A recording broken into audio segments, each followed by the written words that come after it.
Good morning. Thank you for coming to worship today. I'm sorry I can't be there with you.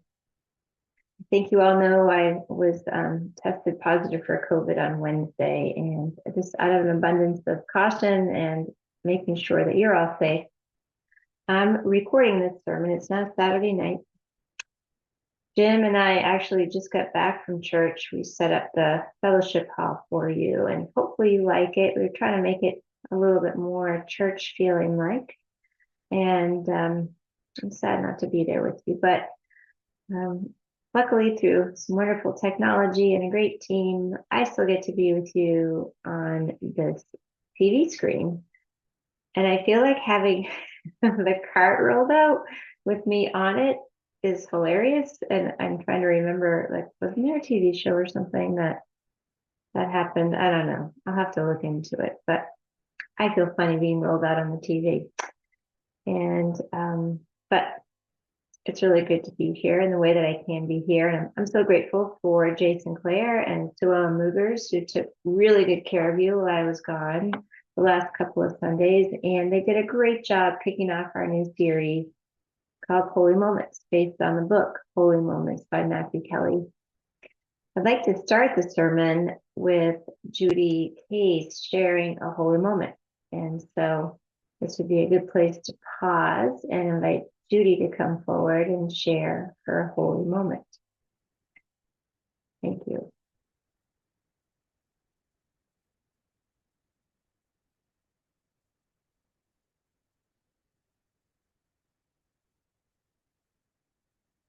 I guess the funny thing is, I don't know what Julie,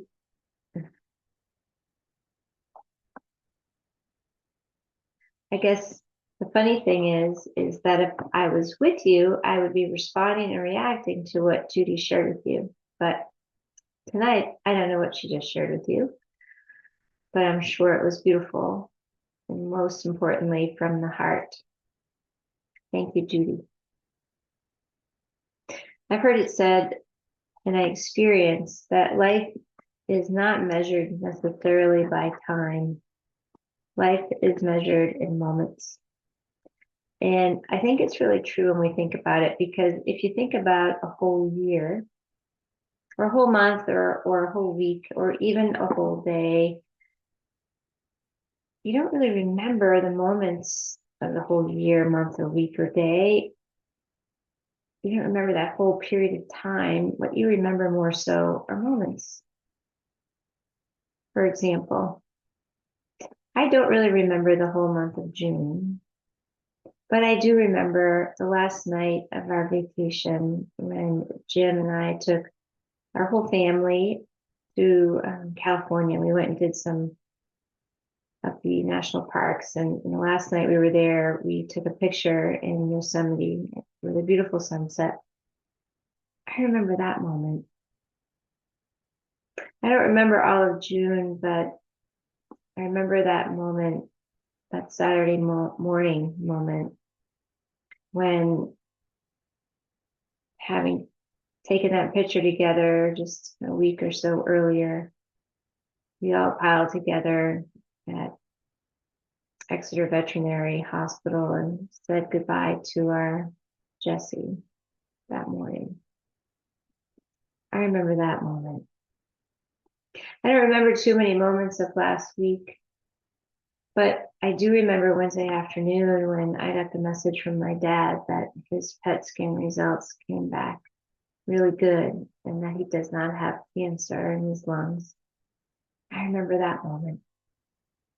I don't remember much of 1993, but I remember October 16th, 1993. That was our wedding day. I remember that day. I don't remember all the times that my friend Holly has called me. She's called me a lot. I've called her a lot. But I do remember the time she called me to let me know that her husband had been killed. Life is not always measured in time. It's often measured in moments. And I don't know about you, but what I remember most in a lot of these moments is I remember how I feel. I might not remember the details of the conversation I had or a situation in detail, but I remember my feelings, and I remember my feelings more in a summary kind of way. Usually summarizes either positive or maybe not quite as positive. And this might not be the way that you're wired. This is the way that I'm wired. It's the way that I have a tendency to see the world, but it might not be your way. We're all wired differently, and God makes us all differently. And this beautiful diversity of people make up God's creation. Sometimes, though, that beautiful diversity of people that's right there in front of us, we don't really see. We don't see wholly, or I should say, we don't see in full. Because we've become so distracted in this world. And oftentimes we can miss what God is doing right there in front of us. In our gospel story today, Jesus is reunited with the disciples after he sent them out 2 by 2. And he wants to take them to a place where they can get food and rest and rejuvenate. And of course, they needed that rest. And yet, in that moment, there was no rest for the weary because people were coming. People had heard about all of his healing ministry. They heard about the miracles, and man, they needed a healing. They came running to him. They came running to him, not like in workout clothes. They came running to him. And in that moment, what has really just struck me this week as I've been working with this passage is that Jesus had compassion. He had compassion for them. Jesus had compassion, even though he had needs and the disciples had needs and they were tired. Jesus had compassion. They were like sheep without a shepherd. So we started teaching them. Now, they went to Jesus for healing. Jesus believed they needed teaching. Jesus was with them. He came alongside of them and taught them all they needed to know. He had a plan for them, but it really wasn't his plan at all. But God needed Jesus, and Jesus didn't miss the call. Jesus didn't miss the opportunity. Now, the story doesn't tell us what the disciples felt in that moment. And the fact that the disciples were fully human and didn't have that divine aspect to them as Jesus did, I'm sure they were feeling fully tired and fully hungry and probably really ready to not be ministering in that moment. I have always suspected that maybe they weren't quite as exuberant as Jesus was in that moment to just keep on serving. But yet, this was a holy moment. It was a moment where Jesus put his own needs and the needs of the disciples to the side, and he partnered with God to bring about that holy moment for the people who needed him. He was not distracted in that moment. Jesus was on it. He saw the people who came to him. He really saw them. He saw what they needed. He paid attention, and he was not absent in any way.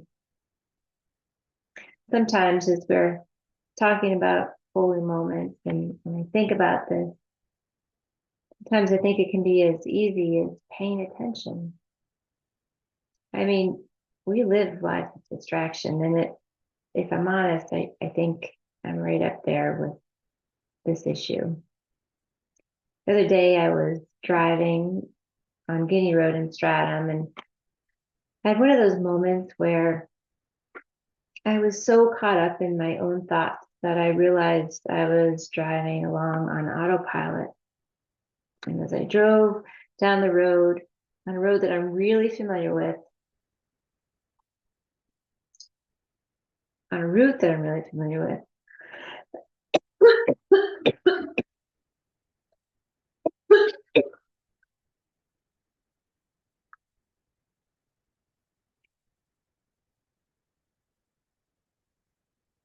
The other day, I was driving on Guinea Road in Stratham, and I had one of those moments where I was so in my own thought that I realized that I was driving along on autopilot.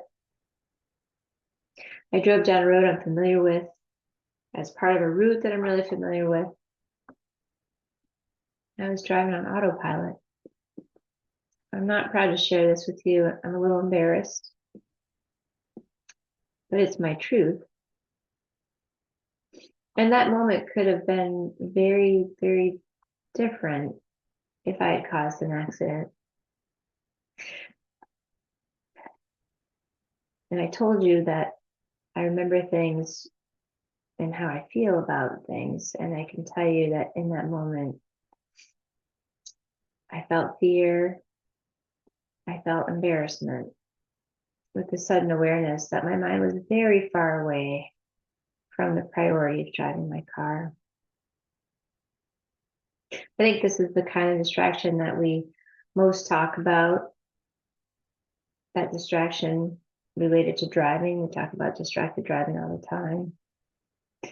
But I believe that distraction has an even further reach than just with driving.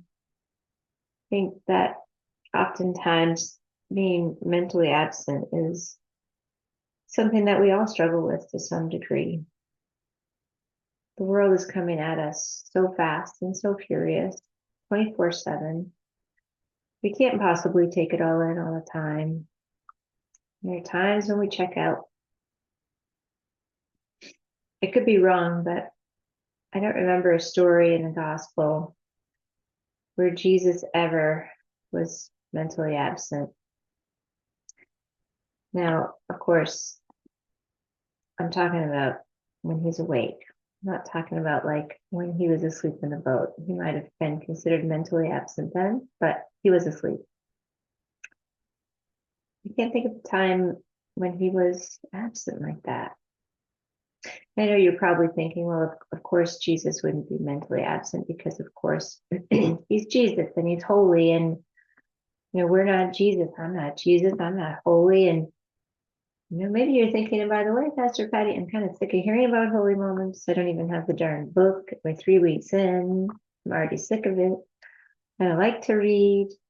Or maybe you're thinking, and it wasn't very convincing when I tried to talk you all into reading this by calling it a fun summer beach read. But that's just the point. You could even be here for the first time ever, or even just the first time this summer. But here's the thing. That's exactly why we're using this book as part of our summer series, because it doesn't matter if you don't catch every bit of it. I mean, it'd be great if you read the book. But even if you don't read the book, the idea of a holy moment isn't hard. And once you get the gist of it, you can't not see it. It's really simple. And you'll start to see it, start to experience it every day. So holy moments. On the first week when I was gone, Jason Clare talked about holy moments as a way to operationalize our faith. And I liked that. It's very simple. So back to seeing Jesus in scripture as always being mentally present and trying to be like Jesus and be mentally present. I sometimes wonder if we sometimes get the idea that we couldn't possibly ever be partnering with God for a holy moment because to begin with, maybe we don't consider ourselves holy at all. When I think of holy, you think of the Holy of Holies, you think of, coming down from heaven and holy. Like you might not think of yourself that way. You should. You are holy.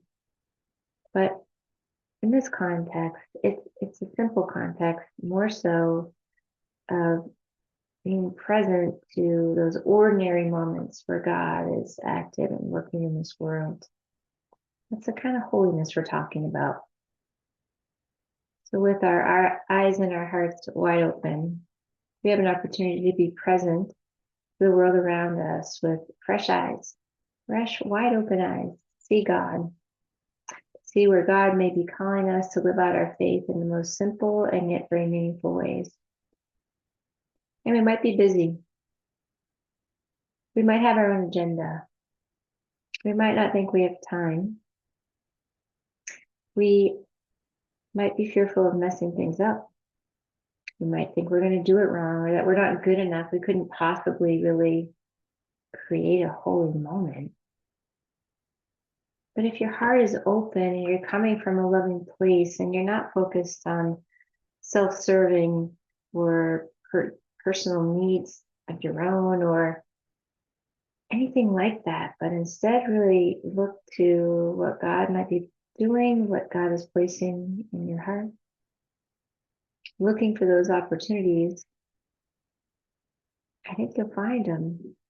And I have a lot of faith in you that you'll get it right because it's partnering with God. It's not all on you. You know, I think about a holy moment and thinking about this and thinking back when I was thinking about things that happened in June. And it was a rainy day. And Jim and I were waiting for Mary Lou to get home from work. And a lot was going on that day. And she works in Portsmouth. And so we were waiting for her to get home from work because we had to go to a graduation party and we were going to go together. She called me and she said, "Mom, I'm on my way. I'm really sorry. I'm running a few minutes late. I stopped because I had to give a rain poncho to the poor mailman that was out delivering mail in the rain with nothing." And I thought, wow, no problem, no worries. It's okay. I never even thought to ask her where she got the rain poncho, which she got out of her little emergency roadside kit that Jim gave her for Christmas. But there was an example of Mary Lou creating a holy moment. Now, if I told her she created a holy moment, she'd probably roll her eyes at me and say, "Oh, Mom." But she did. It was pouring down rain. She was already late. She knew we were waiting for her, but she stopped because she saw a guy getting drenched in the rain, and she remembered she had a rain poncho. So proud of her. So very proud that even in that moment, she could see beyond herself. I bet you have lots of moments like that too. I hope this week you'll join me and you'll be brave. Move past anything that gets in your way. If you're afraid or if you're thinking that you're not good enough or confident enough to create a holy moment, or if you're maybe a little too distracted or too busy, all of it. I hope that you'll be brave and find a way to look for God and collaborate with God to create a holy moment. Not a whole holy day, not even a holy hour, just one holy moment. And if you do, I would really love to hear about it. Thank you. May it be so, my friends. May it be so. God bless you.